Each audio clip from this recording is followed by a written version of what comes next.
বিএনপির পক্ষ থেকে ধন্যবাদ জানাই। আসুন সবাই ঐক্যবদ্ধভাবে স্বৈরাচারী শেখ হাসিনার পতনের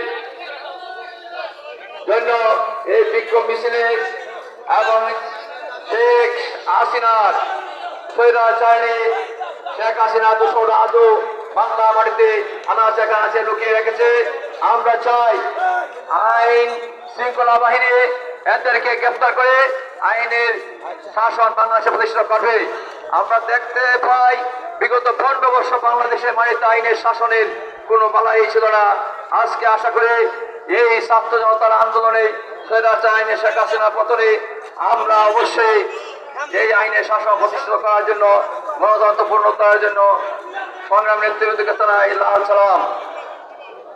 আমরা আজকের এই বিজয় মিছিলে সবাইকে বলবো সুন্দর ও সফলভাবে কারো প্রতি কোনো ভাঙচুর না করে সুন্দরভাবে প্রমাণ করুন বাংলাদেশ জাতীয় দল একটি সুশৃঙ্খল দল, বাংলাদেশ জাতীয় দল একটি ঐক্যবদ্ধ সংগঠন এবং এই সময় নেতৃত্ব দিবেন জেলা বিএনপি পুরুষ বিএনপি কেন্দ্রীয় নির্বাহী কমিটির সাংগঠনিক সম্পাদক আল্লাহ।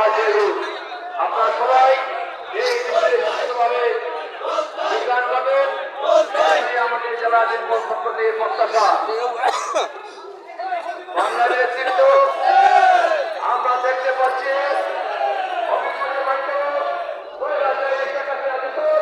অনেক কারণে রয়েছে। আমরা আইন শৃঙ্খলা বাহিনীকে বলবো আইনের কাছে সুপর্দ করুন।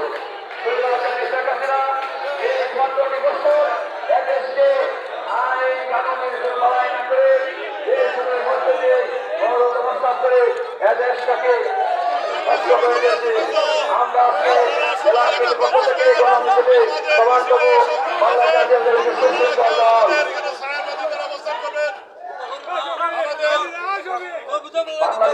জিন্দাবাদ, শহীদ জিয়া হোক, দেশ নেত্রী বাংলাদেশ জিন্দাবাদ। আজকের এই গণমিছিলের নেতৃত্ব দেবেন স্বৈরাচার বিরোধী আন্দোলনের নেতা বারবার যারা নির্যাতিত বিগত 15টি বছরের মধ্যে দিনে 5টি বছর কাটিয়েছে জেলা